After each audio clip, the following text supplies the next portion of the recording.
In 2009, it was a tiny virus that made the biggest medical news. H1N1. H1N1. H1N1. We first heard about it in the spring when people in Mexico started getting sick. Mexico City has suffered the greatest number of fatalities to the virus. But soon the virus spread, creating a global pandemic.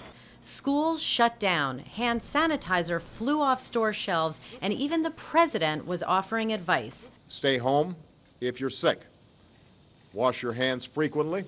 The U.S. death toll reached into the thousands, with the virus hitting pregnant women and children especially hard, leading to heartbreaking stories of loss. Those big, beautiful eyes, the smile she always had. This thing doesn't discriminate.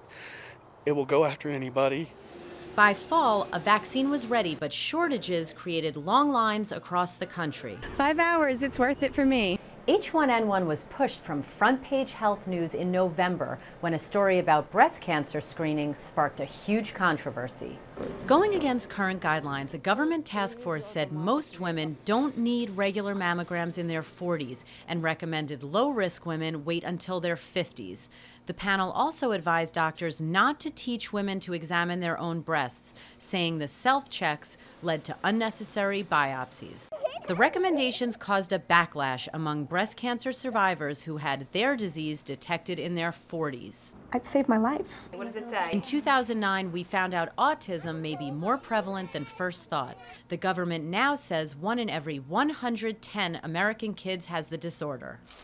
An old drug was back in the news. Researchers found colon cancer patients who regularly took aspirin reduced their risk of dying by 29%. One FDA panel recommended that a vaccine given to girls should also be given to boys to prevent the spread of HPV, the leading cause of cervical cancer.